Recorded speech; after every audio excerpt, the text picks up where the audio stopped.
ক্ষোভে জ্বলছে ভারতীয়রা। পাক জেনারেলকে ডক্টর ইউনূসের দেওয়া উপহারের মানচিত্রে ভারতের ৭ রাজ্য।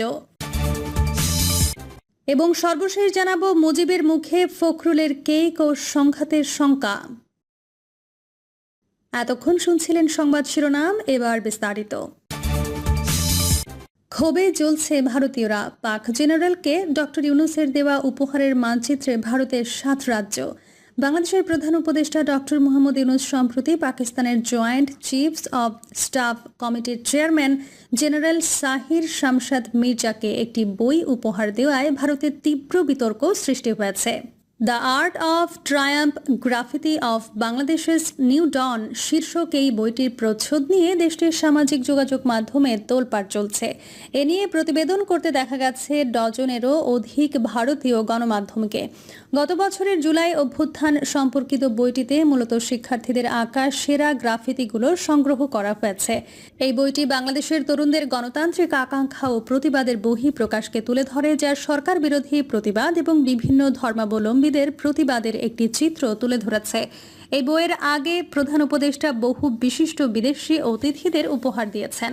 তবে পাক জেনারেলকে এই বই উপহার দেওয়ায় ক্ষুব্ধ হয়েছে ভারতীয়রা। ভারতীয় নেট নাগরিকদের অভিযোগ, বইটির প্রচ্ছদে বাংলাদেশের যে গ্রাফিতি মানচিত্র ব্যবহার করা হয়েছে তাতে বিকৃতি রয়েছে।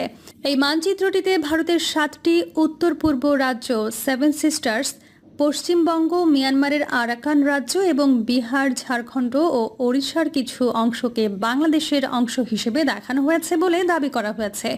বইটির প্রচ্ছদে থাকা মানচিত্রটিকে বৃহত্তর বাংলাদেশ ধারণার প্রতীক হিসেবে অপপ্রচার করছে ভারতীয় গণমাধ্যম ও নেট নাগরিকরা। ঐতিহাসিক উদ্ধৃতি হিসেবে ব্যবহার করা এই মানচিত্রটি নিয়ে এর আগেও ভারতের অপপ্রচার ও উদ্বেগ দেখা গেছে। গত এপ্রিলে ঢাকা বিশ্ববিদ্যালয়ের এক প্রদর্শনীতে এটি দেখানো হলে ভারতের সংসদেও এ নিয়ে অযাচিতভাবে উদ্বেগ জানানো হয়। এর আগে এপ্রিলে চীন সফরের সময়ও ডক্টর ইউনূস ভারতের প্রতি পরোক্ষভাবে কড়া মন্তব্য করেন। সে সময় তিনি বাংলাদেশকে মহাসাগরের একমাত্র অভিভাবক বলে উল্লেখ করেন এবং বলেন যে ভারতের পূর্বাঞ্চলের 7টি রাজ্য স্থল বেষ্টিত দেশ হওয়ায় তাদের মহাসাগরে পৌঁছানোর কোনো উপায় নেই। জানিয়ে ক্ষুব্ধ হয় ভারতীয়রা। পাকিস্তানের একজন সামরিক জেনারেলের সাথে বাংলাদেশের প্রধান উপদেষ্টার এই ধরনের উপহার বিনিময় এবং তার বিষয়বস্তু নিয়ে ভারতীয় গণমাধ্যম ক্ষোভে ফেটে পড়ে। ভারতের এই সময় তার শিরোনামে লিখেছে, বাংলাদেশের মানচিত্রে উত্তর পূর্ব ভারত, পাকিস্তানের জেনারেলকে ইউনূসের উপহার, নয়াদিল্লিকে উস্কানি। পত্রিকাটি উপর শিরোনামে লিখেছে, পাক জেনারেলকে এই বই উপহার দেওয়া শুধুমাত্র কূটনৈতিক শিষ্টাচার নয় বলে মনে করছেন ভারতীয় গোয়েন্দারা। এই সময় আরও লিখেছে, এক সূত্র জানিয়েছে এই পদক্ষেপ ঢাকা ও ইসলামাবাদের সামরিক শক্তির গোপনে হাত মেলানোর ইঙ্গিত। এর মধ্য দিয়ে ভারতের উপরে একটা মানসিক চাপ তৈরির চেষ্টা বলে মনে করছেন ভারতীয় গোয়েন্দারা। এবিপি আনন্দ তাদের শিরোনামে লিখেছে, ভারতের উত্তর পূর্ব নিয়ে বিতর্কিত ম্যাপ, পাকিস্তানের জেনারেলকে উপহার, ইউনূসের কি ফন্দি আটছে দুই দেশ।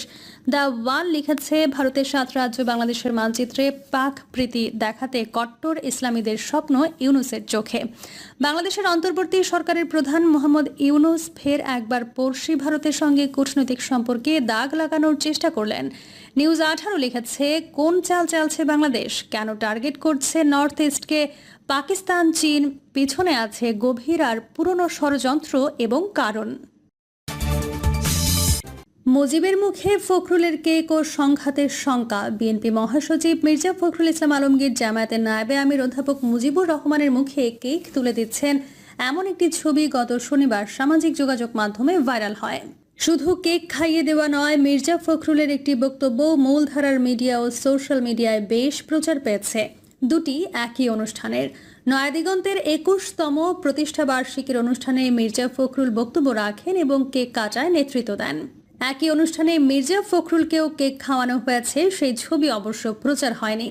এছাড়া তিনি দীর্ঘ সময় জামায়াতের সেক্রেটারি জেনারেল অধ্যাপক মিয়া গোলাম পরোয়ারের সঙ্গে পাশাপাশি চেয়ারে বসে কথা বলেছেন, গল্প করেছেন, সেটি অনুষ্ঠানে উপস্থিত মানুষজন ছাড়া কেউ দেখতে পায়নি।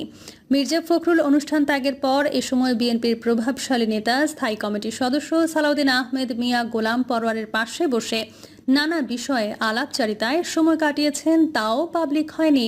1.5 বছর পেছনে তাকালে এমন দেখা সাক্ষাৎ, আলাপ আলোচনা বা কেক মুখে তুলে দেওয়ার দৃশ্য তেমন নজর কাড়ত বলে মনে হয় না।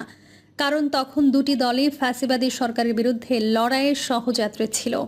দীর্ঘদিনের জোট রাজনীতির সঙ্গী দুটি দলের নেতারা জোটবদ্ধতা ত্যাগ করার পরও পরস্পরের প্রতি সহমর্মী ছিলেন।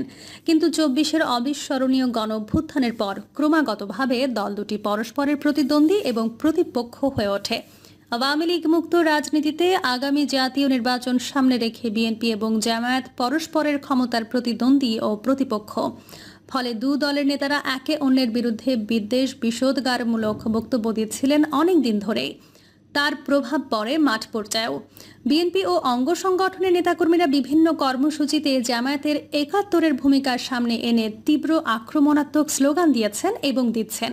স্বাধীনতা বিরোধী ও রাজাকার অভিহিত করে জামায়াতকে পাকিস্তানে পাঠানোর মতো স্লোগানে মুখর হতে দেখা গেছে। আওয়ামী লীগের স্লোগান বিএনপির মুখে স্থানান্তর হয়েছে এমন অভিযোগ তুলে জামায়াত নেতাকর্মীরাও পাল্টা আক্রমণাত্মক বক্তব্য দিয়ে চলেছেন।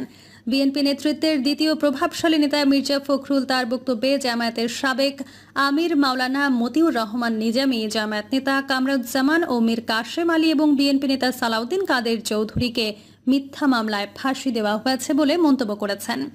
অনেকে এই বক্তব্যের রহস্য খুঁজছেন, তাৎপর্য বোঝার চেষ্টা করছেন।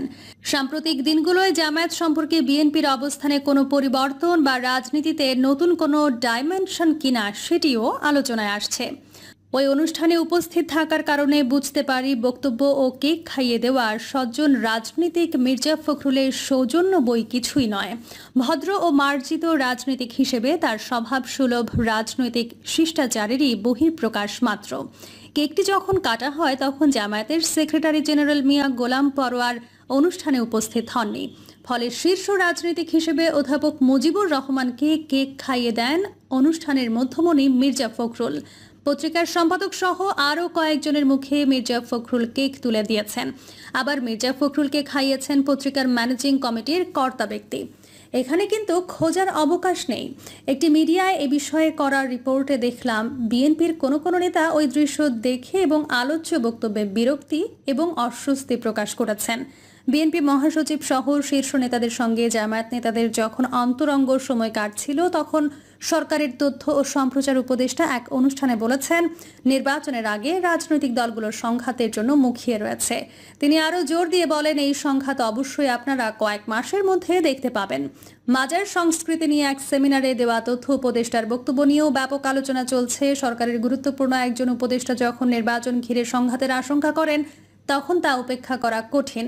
ধারণা করা হয় তিনি নির্বাচনে প্রধান প্রতিদ্বন্দ্বী দলগুলোর মধ্যে এই সংঘাতের আশঙ্কা করছেন। রাজনৈতিক সংঘাতের সঙ্গে ধর্মীয় সংঘাত মুক্ত হয়ে পরিস্থিতি আরও খারাপ হয়ে উঠতে পারে বলেও তথ্য উপদেষ্টা তার উদ্বেগ জানান। রাজনৈতিক সংঘাতের সঙ্গে ধর্মীয় সংঘাত যুক্ত হয়ে পরিস্থিতি আরও খারাপ হয়ে উঠতে পারে বলেও তথ্য উপদেষ্টা তার উদ্বেগ জানান। মির্জা ফখরুলের সৌজন্যতার সম্ভাব্য সংঘাতময় রাজনীতিতে কোনো ইতিবাচক প্রভাব ফেলবে কিনা তা দেখার বিষয়। নির্বাচনের আর মাত্র ৩.৫ মাস বাকি। ১ থেকে ১.৫ মাসের মধ্যে তফসিল ঘোষণার কথা রয়েছে। এরই মধ্যে বিএনপি, জামায়াত ইসলামী ও এনসিপির মতো প্রতিদ্বন্দ্বী দলগুলো বিভিন্ন দাবিতে পরস্পর বিরোধী অবস্থান নিয়েছে। তারা পৃথকভাবে সরকার ও নির্বাচন কমিশনের কাছে দাবির বহর নিয়ে হাজির হচ্ছে। ক্ষমতাসীন ডক্টর মোহাম্মদ ইউনূসের নেতৃত্বাধীন সরকারের উপদেষ্টাদের বিরুদ্ধেও তোপ দাগাচ্ছে ৩ দল। বর্তমান যে উপদেষ্টা পরিষদ দায়িত্ব পালন করছেন ২-১ ছাড়া বাকি সবার নিয়োগ হয়েছে এই ৩টি দলের পছন্দে। এখন কিছু সংখ্যক উপদেষ্টার অপসারণ চাচ্ছে বিএনপি। কয়েকজনের ব্যাপারে পক্ষপাতিত্বের অভিযোগ তুলেছে জামায়াত। আবার এনসিপি বলছে উপদেষ্টারা বিএনপি ও জামায়াতকে সন্তুষ্ট করার জন্য কাজ করছে। ৩টি দলের দাবি মানতে গেলে বর্তমান উপদেষ্টা পরিষদের অস্তিত্বে টান পড়ে। পত্রিকায় খবর এসেছে রাজনৈতিক দলগুলোর এহেন দাবি শুনে উপদেষ্টারাও অস্বস্তিতে পড়েছেন। কোন কোন উপদেষ্টার ব্যাপারে অভিযোগ তা খোলাসা করে বলেনি কোনো রাজনৈতিক দলই। বিভিন্ন সংবাদ মাধ্যমে নাম আসছে বিএনপি কার কার অপসারণ চায়, জামায়াত কাদের ব্যাপারে পক্ষপাতিত্বের অভিযোগ তুলেছে। ফলে উপদেষ্টারা নির্বাচনকালে দায়িত্ব পালন করার ব্যাপারে এক ধরনের বিব্রতকর পরিস্থিতি এবং দ্বিধাদ্বন্দ্বে পড়েছেন। কেউ কেউ অসন্তোষও প্রকাশ করছেন। কোন উপদেষ্টা ছাত্র অবস্থায় ছাত্র সংঘ করেছেন, কে কোন দলের শীর্ষ নেতার ক্লাসমেট বা ঘনিষ্ঠ বন্ধু, এসব আলোচনার সামনে এনে আগামী নির্বাচনকালে দায়িত্ব পালন করার বিষয়টি আগে ভাগে প্রশ্নবিদ্ধ করা হচ্ছে বলে মনে করছেন তারা। এসবের উদ্দেশ্য শুভ নয় বলে অভিমত তাদের। শুধু উপদেষ্টা পরিষদের সদস্যদের নিয়ে বিতর্ক থেমে নেই, নির্বাচনী প্রশাসন নিজেদের মতো করে সাজাতে দলগুলো মরিয়া তৎপরতা চালাচ্ছে। বিএনপি ও জামায়াত পরস্পরের বিরুদ্ধে অভিযোগ তুলছে যে প্রশাসনে দলীয় মতাদর্শের লোকজন বসাচ্ছে, কোন সচিব কোন মতাদর্শের, এমন বিতর্কে প্রশাসনের প্রাণকেন্দ্র সচিবালয়েও অস্বস্তি দেখা যাচ্ছে। দলীয় ট্যাগিং আতঙ্কে দিন কাটছে দায়িত্বরত সিভিল ব্যুরোক্র্যাটদের।